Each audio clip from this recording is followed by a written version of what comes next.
Quieres ser salvo de toda maldad. Quieres ser salvo de toda maldad. Tan solo hay poder en mi Jesús. Quieres vivir y gozar santidad. Tan solo hay poder en Jesús. Hay poder, poder, sin igual poder en Jesús, quien murió.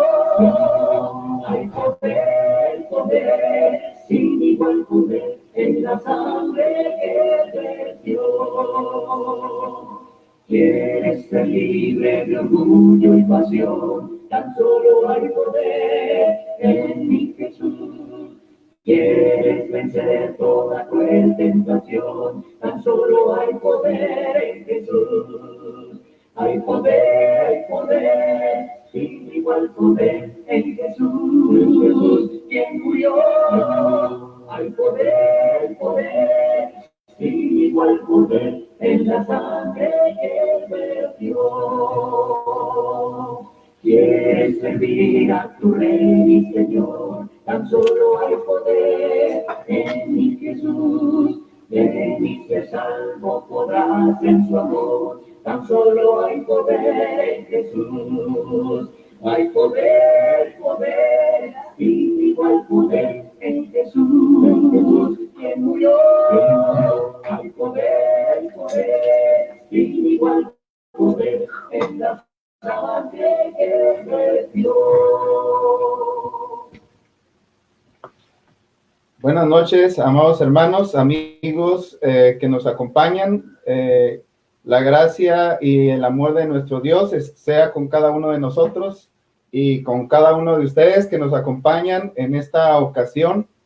Les damos la bienvenida a su programa Escudriñando las Escrituras. Les saluda su hermano en Cristo, Saúl Correa. Me están acompañando mis hijas, Noemí Lucero y también Saraí. Estamos transmitiendo desde Ciudad Acuña, Coahuila, México, siendo hoy 30 de noviembre del 2020 y estamos comenzando el programa número 20. El programa número 20, después de que nos hicieran la invitación nuestros hermanos del Alumbrador Cristiano. Entonces, esperamos en esta ocasión contar con el favor de su compañía. Hoy vamos a meditar en el tema la transfiguración de Cristo.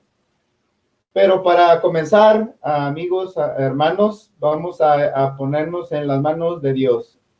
Vamos a ir en oración. Padre nuestro que está en los cielos, santificado sea su nombre. Gracias le damos, nuestro Dios, porque usted ha derramado ricas bendiciones sobre cada uno de nosotros. Padre, hoy nos tiene con vida, nos da el privilegio, Padre, de poder meditar en su palabra. Rogamos que bendiga a cada uno de los de la audiencia, a cada familia representada. Le rogamos que usted sea con aquellos que están pasando por una tribulación, por aquellos que tienen alguna enfermedad, por los que han tenido la pérdida de un ser querido, eterno Dios. Pero sobre todas las cosas, rogamos para que usted ponga los medios, se pueda predicar, Padre, el Evangelio. La medicina, Padre, que es a través de la sangre de su Hijo, para el perdón de los pecados. Bendiga a cada uno de los que nos van a estar acompañando.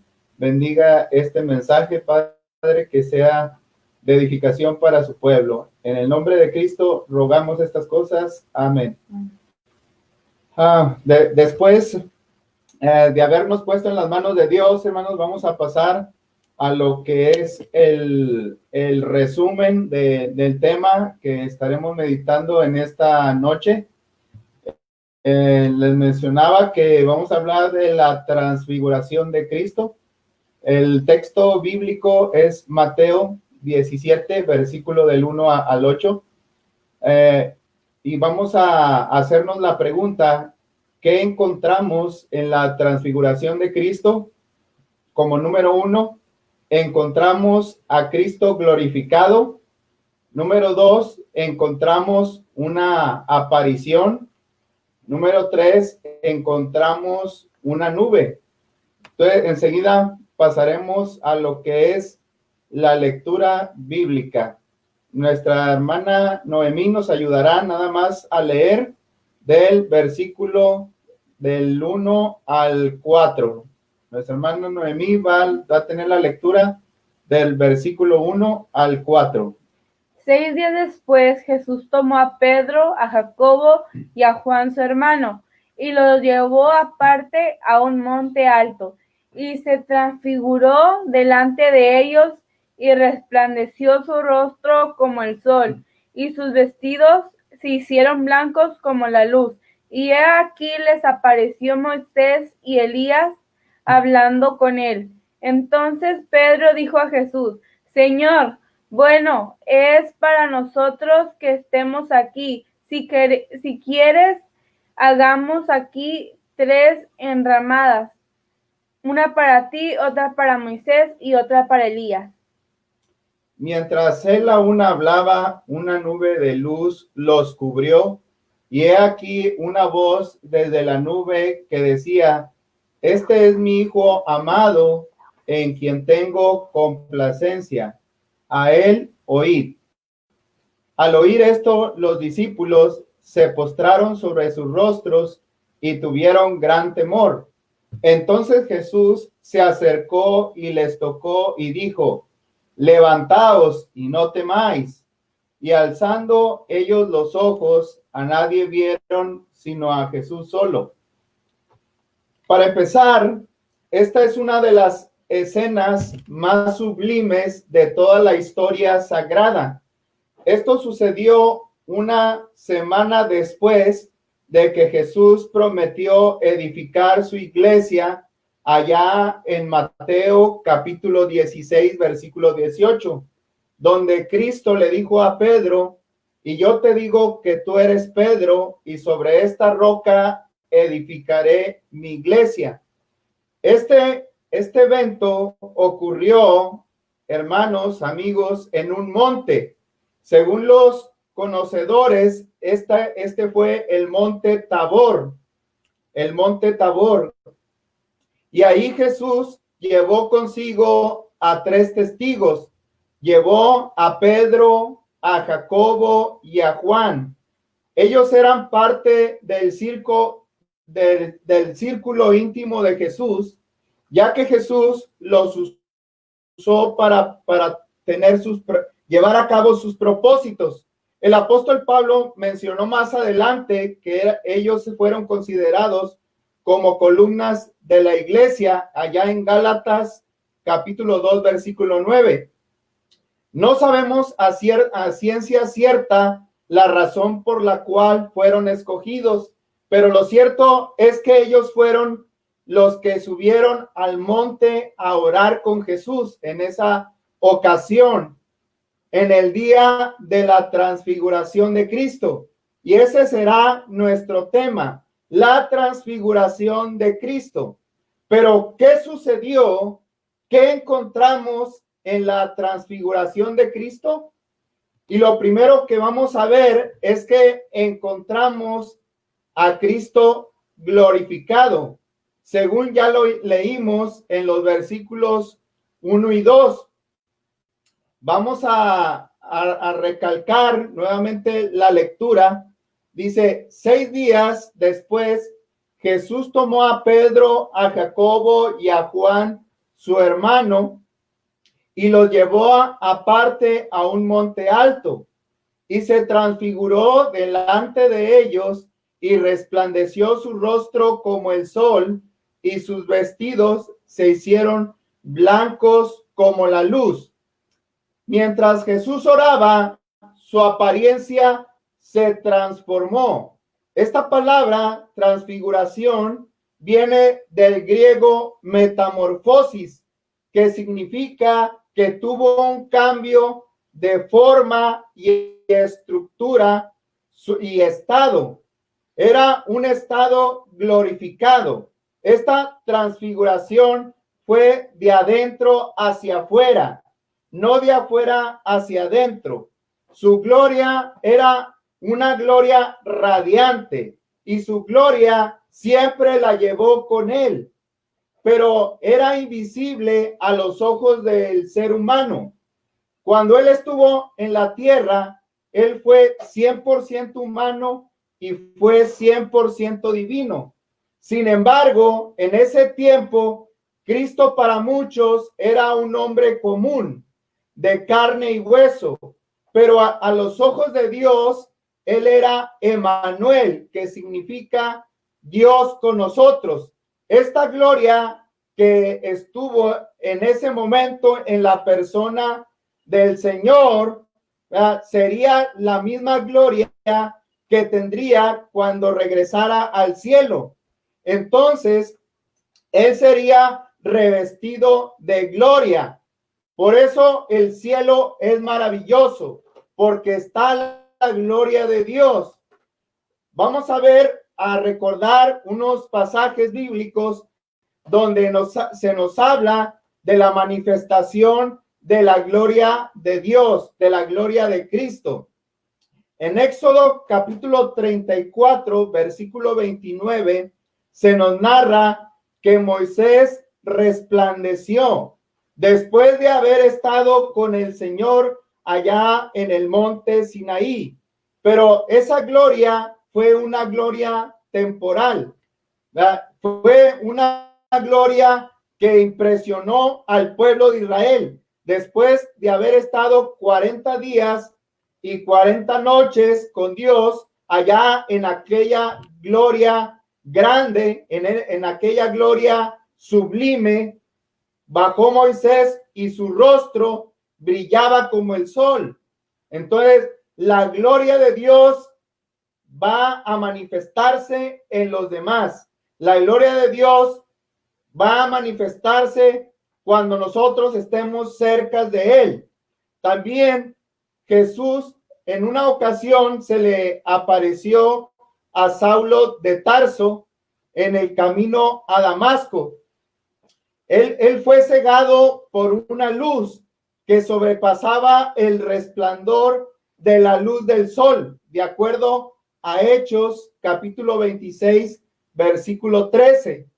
También tenemos al apóstol Juan cuando se encontraba en la isla de Patmos por causa de la persecución y escuchó una voz detrás de él como de trompeta, y cuando se volteó para ver quién era, se encontró con un Cristo glorificado, y al contemplar su gloria quedó asombrado a tal grado que cayó como muerto a sus pies, pero el Señor le reconfortó con su mano derecha, de acuerdo a Apocalipsis capítulo 1. Y es que lo que estamos viendo en este pasaje de Mateo 17, vemos la gloria de Dios, una gloria hermosa, la gloria de Dios es grande. Esta es la transfiguración de Cristo. El semblante de Jesús se puso tan resplandeciente como el sol, y sus vestiduras tomaron un color extremadamente blanco que simboliza la pureza. Tanto es así que el pasaje paralelo de Mateo lo encontramos en Marcos capítulo 9 versículo 3 y nos dice las siguientes palabras: sus vestidos se volvieron resplandecientes, muy blancos como la nieve, tanto que ningún lavador en la tierra los puede hacer tan blancos.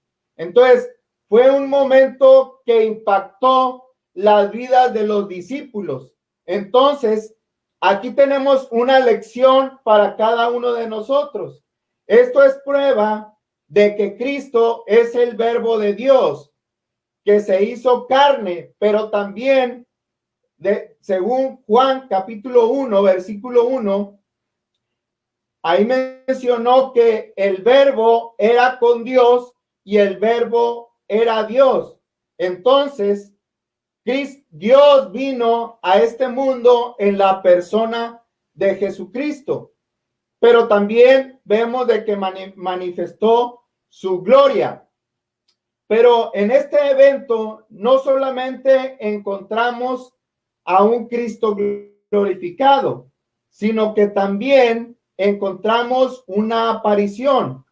En Mateo capítulo 17, versículo 3, sigue diciendo el texto: y he aquí les aparecieron Moisés y Elías hablando con él. Entonces, el texto nos narra que al momento de que se apareció estos personajes, ¿verdad?, vemos de que fue algo especial, fue algo interesante lo que podemos ver en estos versículos, ¿verdad?, que de repente aparecieron Moisés y Elías en ese momento de la oración, dos grandes hombres de fe del Antiguo Testamento, los cuales fueron respetados y admirados a través de los tiempos, ya que fueron grandes dirigentes del pueblo de Israel. La Biblia nos dice de la comunión y la cercanía que tenían con Dios. Por tal motivo, su partida de este mundo fue diferente, lo cual hasta hoy es un misterio para nosotros. Dice la escritura en Deuteronomio capítulo 34, versículo 1 al 12, se nos menciona que Moisés subió al monte Nebo y en los límites de la tierra prometida se le permitió contemplar aquella tierra donde fluía leche y miel. Mas, sin embargo, no se le permitió entrar a la tierra de Canaán, la tierra prometida. Y esto fue por causa de golpear la roca, la cual era Cristo. Pero algo interesante que podemos notar es que Dios mismo lo puso en una sepultura al momento de morir, la cual nadie conoce hasta el día de hoy. De hecho, en Judas versículo 9, Judas versículo 9, se hace una extraña referencia de una disputa del diablo y el arcángel Miguel por el cuerpo de Moisés, pero ese ya es otro tema. No obstante, en estos versículos se nos recalca la grandeza de Moisés. Ahora también tenemos al profeta Elías, otro de los grandes del Antiguo Testamento, que oró a Dios para que no lloviera y no llovió por 3 años y 6 meses, según Santiago capítulo 5 versículo 17 nos menciona. Entonces, él vivió unos 1000 años antes de que Cristo llegara a esta tierra. Y al igual que Moisés, su partida de este mundo fue especial, fue diferente y fue un misterio. Dice la Biblia que hablando de su último día en esta tierra, dice que fue llevado por un carro de fuego y desapareció en el cielo. Según el libro de Reyes, segundo libro de Reyes, capítulo 2, versículo 11. Aquí quiero hacer un paréntesis y le quiero decir que Moisés y Elías no están en el cielo. Sí, se lo voy a volver a repetir. Moisés y Elías no están en el cielo, porque dice el Evangelio de Juan, capítulo 3, versículo 13, en las palabras de Cristo mismo, dice lo siguiente: nadie subió al cielo, sino el que se descendió del cielo, el Hijo del Hombre que está en el cielo. Es decir, el Señor hablaba de lo que había sucedido, pero también hablaba de su vida futura. Jesús estaba en el cielo y bajó a este mundo, y después de su muerte y resurrección, regresó nuevamente al cielo, según este versículo. Bueno, y según este versículo, aparte de él, nadie subió al cielo. ¿Verdad? Por eso yo le corroboro que nadie está en el cielo. Cuando alguien se muere, no va al cielo, porque es lo que nos enseña este versículo. También la Escritura nos enseña que en el día final, cuando Cristo venga y seremos juzgados y todos serán resucitados, de acuerdo al Evangelio de Juan, capítulo 5, versículo 28 al 29. Para una vida, ya sea una vida en el cielo o una vida en el infierno. Entonces, sería ilógico que Cristo se traiga a los hombres fieles del cielo. Fíjese bien en lo que le estoy diciendo. Entonces, sería ilógico que Cristo en su segunda venida se traiga a los hombres fieles del cielo, los resucite y se los lleve de nuevo al cielo. No tiene concordancia, ¿verdad? Lo que a veces la gente dice de que cuando alguien se muere se va directo al cielo, porque aquí lo estamos viendo en la enseñanza de esta escritura. Ahora, regresando a nuestra historia de la transfiguración de Cristo, tenemos también, fíjese que Moisés 1500 años y Elías 1000 años después de su partida llegaron a ser vistos nuevamente. En este momento, fíjense, en este momento de la transfiguración, a un lado de Jesús, en este monte santo. Entonces, aquí hay una lección para nosotros. Esto es una prueba de la inmortalidad. Es decir, los muertos no están muertos, todavía están vivos. Hay algo en el hombre que jamás deja de existir. Pero también dice el texto que estaban hablando entre ellos mismos. Es decir, tanto Moisés como Elías estaban hablando con Cristo. Ahora, la pregunta es, ¿de qué estaban hablando? Bueno, la respuesta la tenemos en Lucas capítulo 9, versículo 31. Dice Lucas 9:31. A quienes aparecieron rodeados de gloria, fíjese, o sea que no nada más Cristo tiene gloria, sino que también Moisés y Elías tenían gloria y hablaban de su partida que iba Jesús a cumplir en Jerusalén. Note bien las últimas palabras. ¿De qué estaban hablando? Bueno, hablaban de la partida. ¿La partida de quién? La partida del Señor, que iba a Jesús a cumplir en Jerusalén. Sabemos de que su crucifixión fue llevada a cabo en Jerusalén. Entonces, ellos estaban hablando de la muerte de Cristo, la cual se iba a cumplir en Jerusalén. Y es que este es el tema más importante de la humanidad y que debería estar ocupando nuestros pensamientos. Aún hasta el día de hoy, este es el tema central de las Escrituras, la redención que trae Jesús por medio de su sacrificio. Otra pregunta: ¿por qué estos dos hombres estaban interesados en el tema? Bueno, porque de acuerdo a Hebreos 9:15, la sangre del sacrificio de Cristo fluyó al pasado y al futuro para el perdón de nuestros pecados. Dice Hebreos 9:15. Hermana Noemí, ¿nos ayudas con Hebreos 9:15? Así que por eso es mediador de un nuevo pacto, para que interviniendo muerte para la remisión de las transgresiones que había bajo el primer pacto, los llamados recibían la promesa de la herencia eterna.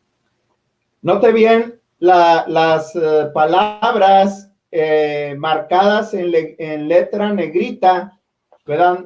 Donde se nos menciona que las transgresiones o los pecados que había bajo el primer pacto, ¿verdad? Fíjense, la muerte de Cristo trajo bendición para los hombres de fe del Antiguo Testamento, ¿verdad? Por eso dice, al final, los llamados reciban la promesa de la herencia eterna. Entonces, esto es algo importante, porque si no fuera por el sacrificio de Cristo, los hombres de fe del Antiguo Testamento no hubieran podido ser salvos. Este es el poder, pues, que tiene la sangre de Cristo. De manera que esta aparición de Elías y Moisés es importante, porque nos hace ver que hay una eternidad. Esta vida material no termina con la muerte, como ya dijimos, pero también aquí hay otra cosa importante que acabamos de mencionar. Vemos la importancia del sacrificio de Cristo. Pero continuando con esta meditación, ya dijimos que en esta transfiguración encontramos a un Cristo glorificado, encontramos una aparición, pero también nos dice el texto que encontramos una nube celestial, de los versículos 4 al 5 de Mateo 17. La lectura también nos dice que al principio los discípulos se estaban rindiendo de sueño, pero se despabilaron y abrieron los ojos cuando Cristo se transfiguró en medio de ellos y les despertó el interés. Y ahí estaba Pedro, como siempre, un hombre atrevido y atrabancado, un hombre impulsivo, que no tenía temor a lo que pudiera suceder, sino que él iba siempre adelante de los demás. En Mateo 17, versículo 4, dice las siguientes palabras. Entonces Pedro dijo a Jesús, Señor, bueno es para nosotros que estemos aquí. Si quieres, hagamos aquí 3 enramadas, una para ti, otra para Moisés y otra para Elías. Entonces, cuando habla de enramadas, está hablando de los tabernáculos que se menciona allá en Levítico capítulo 23, versículo 40, y que en hebreo se dice Sucot, o casas o chozas que construían durante la fiesta de los tabernáculos. Es algo que ellos hacían para recordar la salida, la liberación que tuvo el pueblo de Israel cuando estaba esclavizado en Egipto. Entonces, cuando se habla de enramadas, está hablando de casas, está hablando de tabernáculos. Entonces, la pregunta es la siguiente: ¿cuál era el deseo de Pedro cuando dijo estas palabras? Bueno, la respuesta es que quería honrar a los tres de la misma manera. Es decir, no honrar a uno más que a otro y tampoco darles menos honra a cada uno, sino que la honra que les quería dar, se las quería dar por igual. Entonces, en este momento, Jesús no respondió a las palabras de Pedro, sino que lo impresionante es que se escuchó una voz desde la nube, que era la voz de Dios. Dice el versículo 5: mientras él aún hablaba, una nube de luz los cubrió, y he aquí una voz desde la nube que decía: este es mi Hijo amado, en quien tengo complacencia, a él oíd. Mateo 17:5.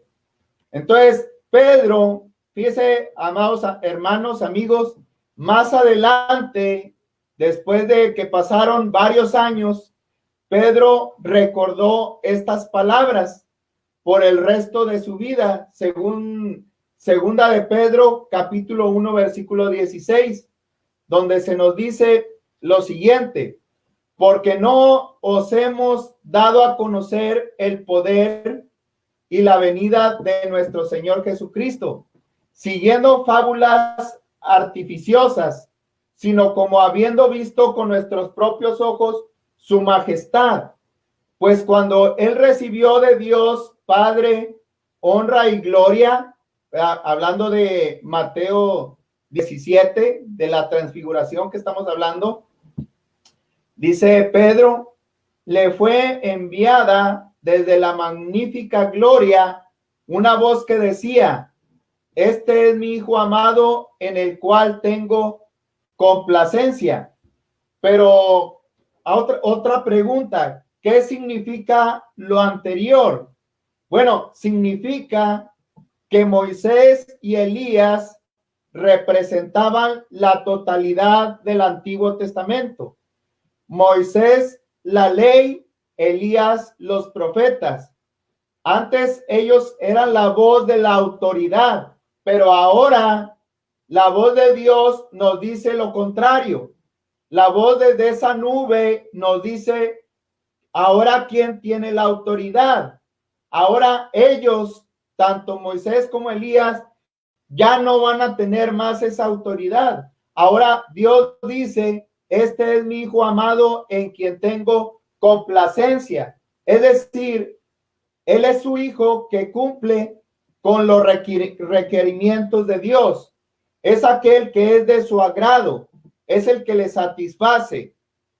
En otras palabras, en esta era cristiana, Jesús es la voz de la autoridad. Jesús ahora tiene la supremacía. Y esto lo corroboramos en Hebreos capítulo 1, versículo 1. Hermana Noemí. Dios, habiendo hablado muchas veces y de muchas maneras en otro tiempo a los padres por los profetas, en estos postreros días nos ha hablado por el Hijo, a quien constituyó heredero de todo y por quien asimismo hizo el universo. Gracias.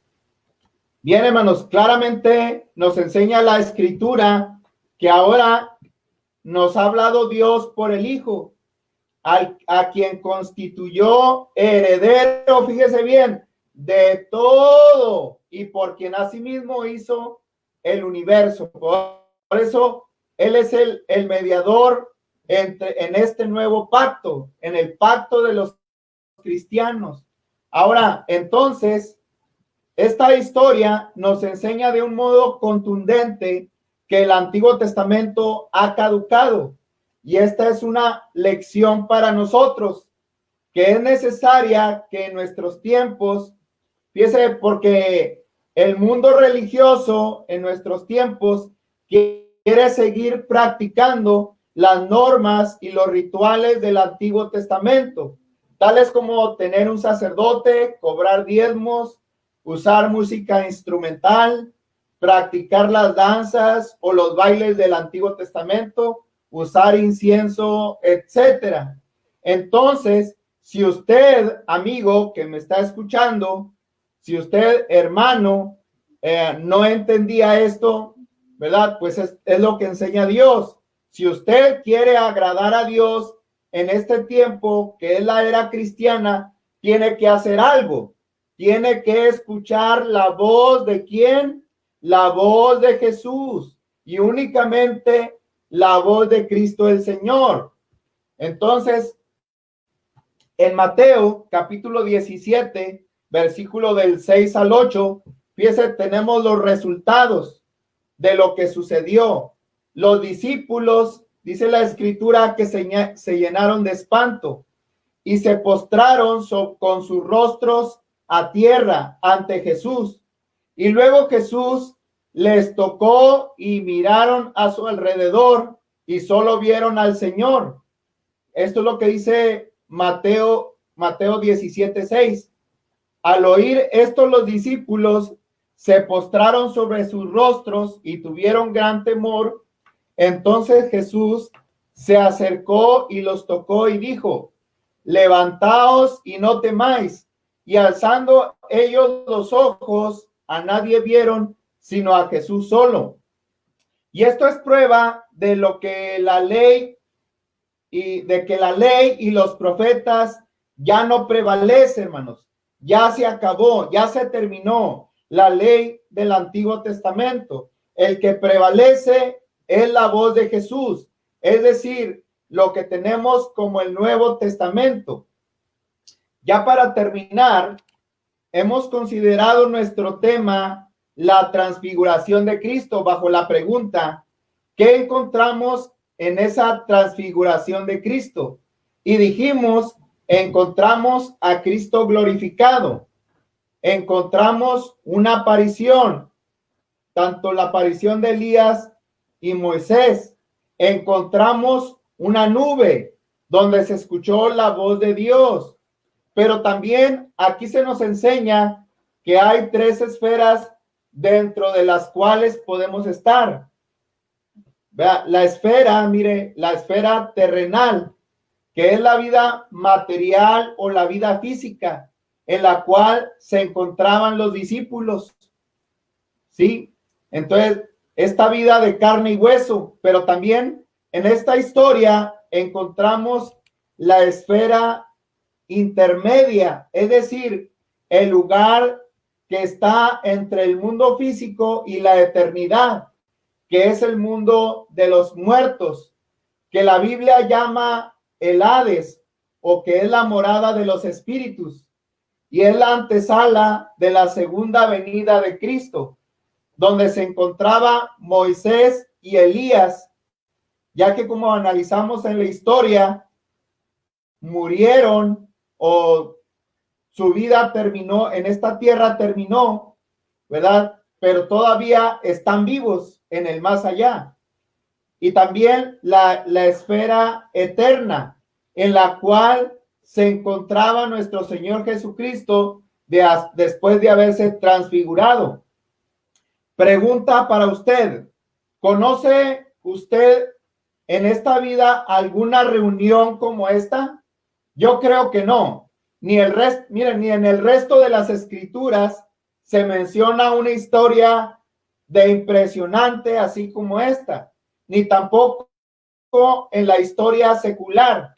Entonces, al contemplar esta escena, se nos motiva a creer más que nunca en otra vida.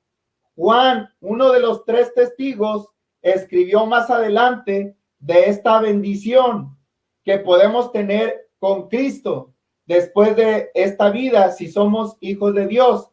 Dice la primera carta de Juan, capítulo 3, versículo 2: amados, ahora somos hijos de Dios y aún no se ha manifestado lo que hemos de ser, pero sabemos que cuando Él se manifieste, ya que va a ser en su segunda venida. Fíjense lo que dice la Escritura para aquellos que son hijos de Dios. Dice, seremos semejantes a Él, porque le veremos tal como Él es. Y esa es una invitación, que usted llegue a ser hijo de Dios a través de la obediencia al Evangelio de Cristo, por medio del arrepentimiento, confesión y bautismo en agua para perdón de sus pecados. Dios me le bendiga y Dios le guarde ricamente en esta noche. Vamos a tener una alabanza y después iremos a Dios en la última oración y pasaremos a los anuncios. Dios les guarde. Hay un lugar donde quiero estar, muy cerca de Dios, más allá, donde moran los santos en luz, tributando eterno honor al invicto glorioso Jesús. En el mundo feliz reinaremos con nuestro Señor. En el mundo feliz reinaremos con nuestro Señor. Cantaremos con gozo a Jesús, al Cordero que nos rescató, y con sangre vertida en la cruz los pecados del mundo quitó. En el mundo feliz reinaremos con nuestro Señor. En el mundo feliz reinaremos con nuestro Señor. Para siempre en el mundo feliz, con los santos daremos honor al invicto glorioso Jesús, a Jesús nuestro Rey y Señor. En el mundo feliz reinaremos con nuestro Señor. En el mundo feliz reinaremos con nuestro Señor.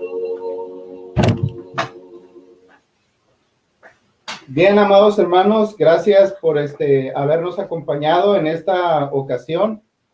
Vamos a ir al Padre en oración.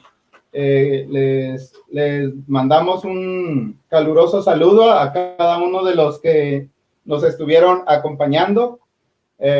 Ahorita nuestra hermana Noemí nos va a leer por ahí nuestros hermanos y amigos que estuvieron acompañando. Pero esto va a ser después de ir a Dios en oración. Vamos a orar.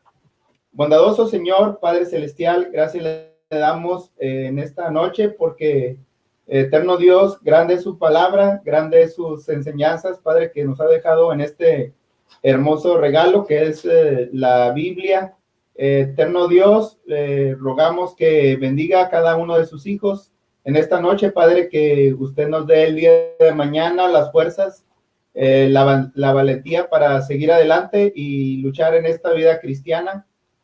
Rogando, Señor, por este mundo, que usted, Padre, tenga misericordia de todos los que estamos en este mundo, que su palabra pueda ser predicada y que, bendito Dios, el Evangelio, Padre, el trabajo que se está haciendo por medio de esa iglesia pueda tener fruto, Padre. Algún día las almas vengan y reconozcan que nuestro Señor Jesucristo es el único Dios verdadero. Bendiga a nuestros hermanos y amigos que nos acompañaron, que están a lo largo, Padre, de este mundo, Padre, que están en otras partes, en otras ciudades, que a lo lejos han escuchado su mensaje. Le rogamos les bendiga y bendiga sus hogares. Bendito Dios, le rogamos que nos siga acompañando, que usted nos guarde en el hueco de su mano. En el nombre de Cristo rogamos y pedimos estas cosas. Amén. Amén. Nuestra hermana Noemí nos va a dar por ahí quienes nos estuvieron acompañando para mandarle algunos saludos. Hermana Noemí. Olivia Alejo, Francisca Delgado, Adrián Martínez,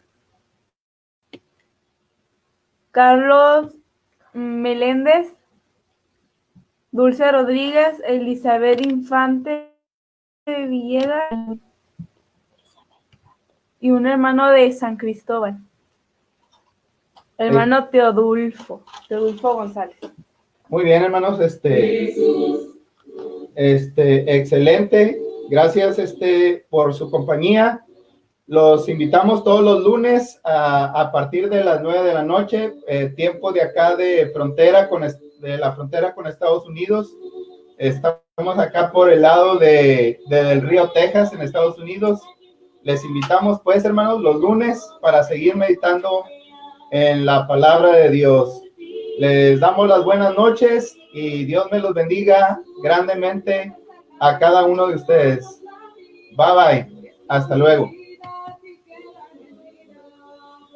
Tú eres mi Salvador. Jesús es muy precioso que salvando.